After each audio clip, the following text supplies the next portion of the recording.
Assalamualaikum warahmatullahi wabarakatuh. Waalaikumsalam warahmatullahi wabarakatuh. Siang ini kita berada di kantor PMI Palang Merah Indonesia Kabupaten Lamongan. Kita bincang-bincang bersama Bapak Agus Suyanto selaku Ketua PMI. Sebelah kanannya Pak Eko, Pak Eko sebagai pelaksana di UDD, pelaksana UDD. Terus Pak Yoko, Ketua Ketua Markas PMI Kabupaten Ketua Lamongan. Markas. Di Jamal TV ini kita akan membahas tentang mumpung ini HUT PMI ke-77 ya Pak. Nah, ini kita ini kan masyarakat yang ingin tahu betul gitu. Sebenarnya PMI itu perannya bagaimana? Mulai apa yang dilakukan dan terus manfaatnya dan seterusnya mungkin bisa ngasih. Oke, terima kasih Mas Nur Salim yang pada siang hari ini berkunjung ke PMI Kabupaten Lamongan. Kebetulan bulan September kemarin tanggal 17 PMI di Indonesia memperingati hari ulang tahunnya ke-77 ulang tahunnya PMI. Dan pada hari Rabu kemarin tanggal 5 Oktober kita mensyukuri HUT PMI yang ke-77 ya, kebetulan pada saat itu dihadiri oleh Pak Bupati, Pak Wagub, Pak Sek dan dinas terkait dan PMI di Kabupaten Lamongan. Saya sebagai ketua dan ada dua manajemen atas dua struktur yang mana ada yang namanya markas ya, markas diketuai Pak Yoko dan ada yang namanya UDD, ini daerah-daerah yang diketuai oleh Pak Dr. Anas ya, Direktur Rumah Sakit.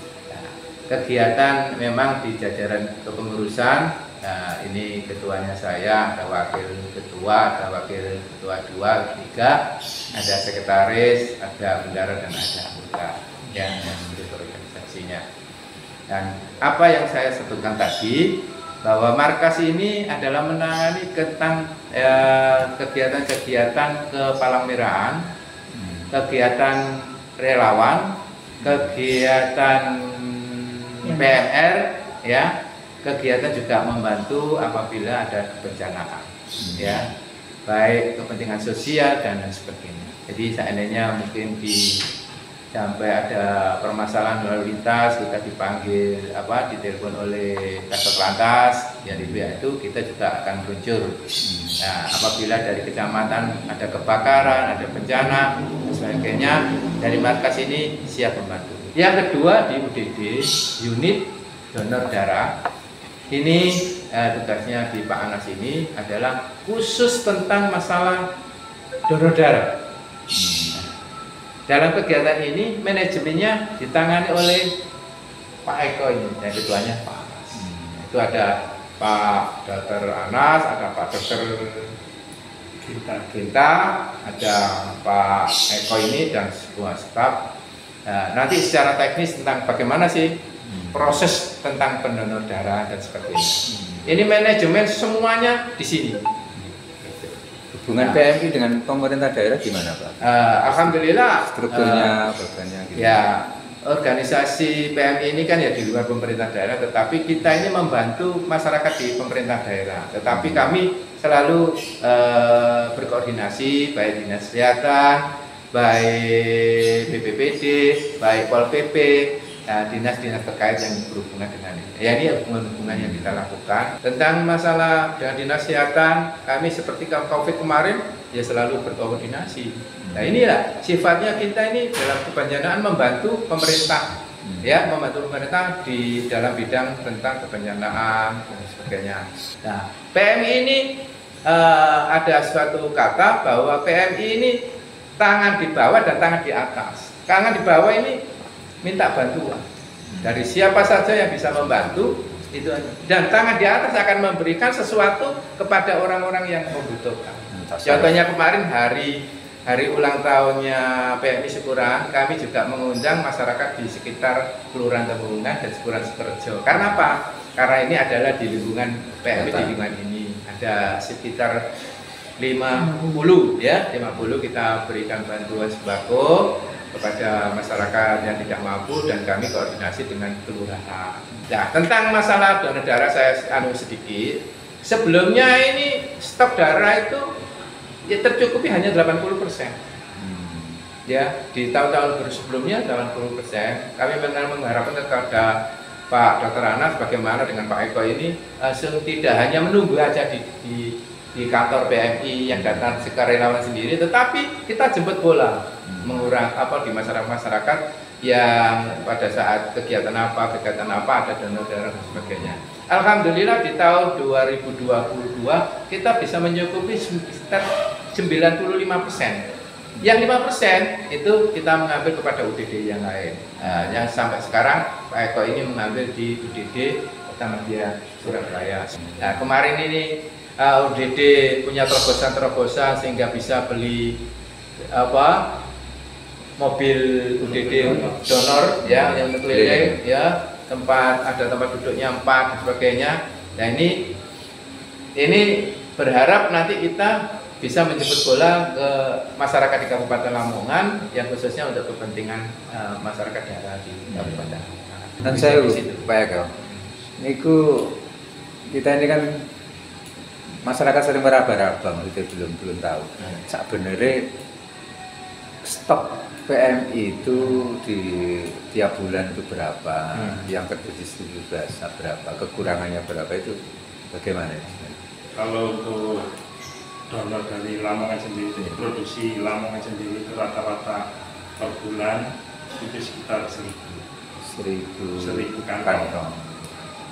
Nah, terus untuk permintaannya lebih dari itu, kurangnya kita masih ngambil di Surabaya.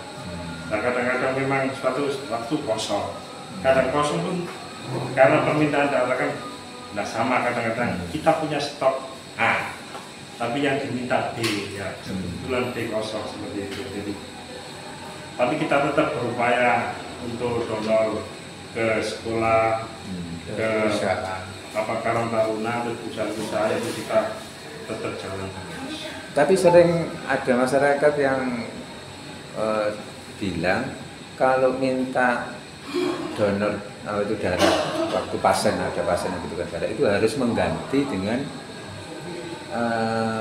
kantong baru, misalnya saya butuh B, tapi saya ijoli dengan A misalnya, seperti itu gimana? Prosedurnya? Itu kasus-kasus tertentu kayak puasa kan donor keluar kan sudah nggak ada karena jarang pendonor. Iya, jarang pendonor. Terus COVID kemarin itu kan yang biasa kita datangi itu kan semua berhenti untuk PPKM itu kan berlaku. Kebutuhan masih terjadi. Nah, makanya kita juga terus minta bantuan ke keluarga atau tetangga-tetangga yang siap untuk donor. Jadi itu untuk penggantian itu pun nggak dramatis. Maksudnya gini, katakanlah pasien satu itu minta 4 kantong, sedangkan di sini punya stok, stoknya pun nggak banyak. Maksudnya ya kita putar itu, jadi kita minta ganti apa saja, donor apa saja, maksudnya golongan darah apa saja. Yang penting 4? Enggak harus 4, yang penting ada. Kadang ya ada yang 2, ada yang 1, kadang-kadang ada yang siap donor tapi donornya besok. Tapi kalau di sini ada tetap kita layani sesuai kebutuhan. Jadi ke pasien tetap kita utamakan. Jadi tidak harus 4 baru dikasih 4 enggak. Sebenarnya prosedur permintaan darah itu bagaimana sesuai aturan? Sesuai aturan sebenarnya sih memang kita sebaiknya memang nggak ada donor pengganti, karena situasi seperti itu ya tetap kita upayakan minta donor pengganti yang lain golongan itu hanya untuk mempercepat. Kadang-kadang kan pasiennya golongan darah A, sedangkan dia siap donor tapi golongan darah B, makanya semua golongan tetap nanti kan bisa berkeluarga lainnya. Itu pakai biaya enggak Pak? Kalau biayanya tetap Jadi ketentuannya dari itu sudah SK nasional dari SK pusat. Berapa itu? 360 per kantong. Per kantong. Iya. Semua jenis. Semua jenis. itu se-Indonesia. Iya, Se-Indonesia ya. se-Indonesia. Jadi Jadi yang dibayar itu bukan darahnya. Jadi prosesnya dari setiap darah masuk, donor kan nanti dicek tekanan darah, terus HB-nya. Setelah itu, setelah bisa diambil, nanti ada pemeriksaan hepatitis B, hepatitis C, HIV, sifilis. Ya. Setelah itu nanti diproses sesuai permintaan. Ada yang hanya minta sel darah merahnya saja, ada yang minta trombositnya saja. Nah, setelah itu nanti disilakan, maksudnya reaksi silang antara darah pendonor dengan darah yang sakit disilakan, sama-sama golongan A, tapi pasiennya mau menerima.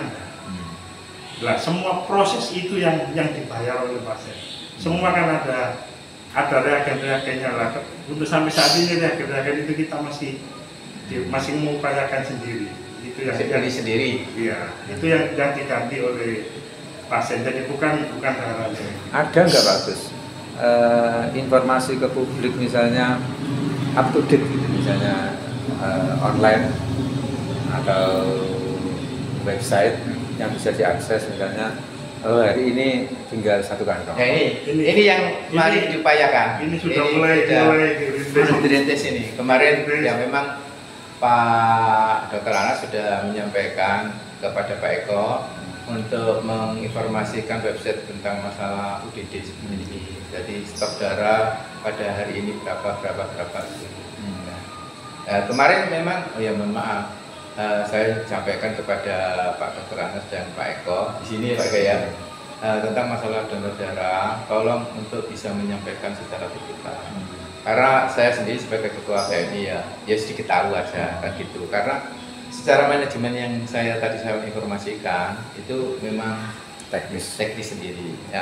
Tapi niat baik Pak Agus bagus untuk membuka transparansi keterbukaan tadi. Iya, monggo. Nah, tapi orang mengatakan PMI itu hanya donor darah. Nah, ini yang perlu memang ya memang kemarin sudah dibahas sama Pak Anas segera untuk menginformasikan tentang keberadaan UDD ini. Darahnya hari ini ada berapa sih? Ini siapa sih membutuhkan dan macam-macam itu biar di jadi masyarakat nggak punya persepsi macam-macam. Iya. Oh, memang habis kok. Ya. Ini untuk saat ini sih memang kita punya namanya SIMDARA, sistem manajemen donor darah. Itu sementara ini masih lokal, tapi itunya dari pusat. Ini programnya dikasih dari pusat. Tapi rencana juga buat sendiri. Ya, kita yang sendiri ini kan untuk istilahnya untuk pemberitahuan. Katakanlah hari ini ada donor di mana, kan banyak kadang-kadang dosennya hari ini donor di Paciran. Nah, orang sekitar Paciran nggak semua tahu. Ada yang tanya jadwal di Paciran tanggal berapa. Sebetulnya, ya. Nah, kalau seperti itu kan terus itu bagus. Untuk membangkitkan masyarakat animo mendonor itu bagaimana? Saya karena banyak ketakutan, aku darahku terus macam-macam itu. Ya, ini yang jelas ini kan gini. Kemarin juga sudah saya sampaikan, insya Allah nanti Pak Anas dengan PMI akan juga mengisosialisasikan gitu, baik kepada perusahaan, kepada mahasiswa dan kepada organisasi pemuda dan sebagainya. Fungsi donor dari apa sih dan sampai yang tentang kesehatannya apa, manfaat satu untuk kesehatan tubuh bagi yang mendonorkan, yang kedua sosial kemanusiaan untuk masyarakat yang membutuhkan darah. Sudah ada planning untuk sudah, insya Allah sudah. Pak Anas punya visi yang ke depan bagus, sudah insya Allah sudah sampai membuat ambulan dan sebagainya ini Pak Anas dengan pihak ketiga seperti itu. Terus Pak Yoko. Nah, kalau PMI kan nggak terkenal yang lain-lainnya, PMR, kebencanaan mesti diklaim BPBD, Badan Penanggulangan Bencana Daerah. Nggak terlalu terlihat lah PMI. Itu bagaimana menangani di luar donor darah itu selama ini yang sudah dilakukan? Kemarin belum aja. Di PMI untuk kegiatan markas itu kita sebagai pendukung, bukan menangani bencananya bukan, tapi kita mendukung terhadap korban misalnya. Pasca Mendukung itu bentuknya gimana? Mendukung itu kita misalkan ada bencana, kita BPBD yang bergerak untuk menangani bencananya itu, ngawal korbannya itu. Nah, ini kita ngopeni orangnya, bukan orang bencananya. Ini kan sudah musim penghujan, Pak. Ya. Orang Lamongan sudah tahu kan, pasti akan ada banjir bulan 2 bulan ke depan. Apa antisipasinya nanti PMI? Yang jelas kita ya tadi itu istilahnya mendukung program pemerintah, dalam arti di sini kalau BPBD mungkin juga PP di belakang apa yang kita perlu dilakukan dulu. Contohnya kemarin saya dapat bantuan dari provinsi, saya telepon kepada BPBD, apa ada masalah kekeringan? Oh, tidak ada Pak Gus, ini saja dan istilahnya dana untuk kekeringan masih ada kan itu. Karena mungkin situasi tahun ini tidak itu parah. Ada banjir, tidak ada. Akhirnya saya telepon ke provinsi. Nah, apa boleh untuk pasca? Boleh. Saya sampaikan ini saya akhirnya calling kepada camat buat A di wilayah utara. Ini ada sekitar 85 paket. Ya, ini bisa saya kirim, nanti saya terimakan secara simbolis. Apakah PMI nggak pernah mengakses CSR, Pak? Karena regulasinya CSR kan bisa untuk. Ya CSR yang jenengan tahu sendiri sekarang katanya dikoordinasikan Karena ada tim CSR di pemerintah kabupaten ya agak sulit ya. Ya itulah. Tapi kami kepinginan bagaimana membantu pemerintah daerah, membantu masyarakat ya dalam hal baik kebencanaan, baik kepentingan sosial ya permasalahan dana daerah di situ. Tetapi sekali lagi secara manajemen memang saya serahkan sendiri. Ada kalimat terakhir untuk closing statement dari Pak Agus, Pak Eko, atau Pak Yoko? Ya, saya dalam arti masalah dana daerah, mari masyarakat di Kabupaten Lamongan ya nanti kita informasikan tentang masalah teknis tentang masalah dana daerah sehingga perlunya dana daerah bagi masyarakat itu istilah untuk mendonorkan tetapi istilah untuk kepentingan masyarakat yang membutuhkan karena masyarakat sendiri yang benar yang disampaikan Cak Nur tadi kadang-kadang tidak tahu ya ini tolongnya Pak Eko untuk bisa nanti dibuat ya Set online update ya sehingga masyarakat itu tahu sampai rumah sakit mana yang membutuhkan darah ke sini itu juga seperti itu. Tentang masalah apa marka, insya Allah saya selalu berkoordinasi dengan pemerintah daerah dalam arti istilahnya OPD yang ada di Kabupaten Lamongan selalu saya berkoordinasi untuk kepentingan ya, masyarakat di Kabupaten Lamongan baik itu kepentingan lalu lintasan ke Bendanu. Jadi lalu lintas kadang-kadang mungkin ambulan di sana tidak ada, teman-teman di sini bisa meluncur untuk membantu. Pada kegiatan lebaran, kegiatan teman-teman ini PMR relawan ini selalu siap ya. Kegiatan upacara, mungkin upacara diminta bantuan ya selalu siap. Pokoknya PMI selalu siap. Pak Eko ada closing statement? Berhubungan dengan untuk donor darah, jadi kalau kita itu sampai saat ini kan darah itu hanya bisa dari kita untuk membantu apa yang membutuhkan, jadi belum bisa untuk darah di luar apa untuk itu saya mohon kesadaran dari teman-teman juga masyarakat Lamongan untuk saling membantu yang sehat bisa mendonorkan darahnya, tapi juga jamur darahnya pun ada manfaatnya untuk sehat kita masing-masing. Untuk di markasnya kan karena tupoksi kita di bidang relawan, di bidang kebencanaan, di bidang yang kita tetap mendukung pihak-pihak yang berkompeten untuk kebencanaan kayak BPBD, kita akan tetap terus mendukung. Kita siap mendukung segala yang dilakukan oleh tim kebencanaan pemerintah. Terima kasih. Dalam rangka UT PMI yang ke-77 ini kita bisa berbincang-bincang, minimal semoga ada manfaatnya bagi masyarakat biar tahu. Dan semoga PMI bisa lebih maju, lebih berkembang, lebih diakui masyarakat, dan kita hanya bisa menularkan ke masyarakat Kita akhiri, terima kasih. Assalamualaikum warahmatullahi wabarakatuh. Salam.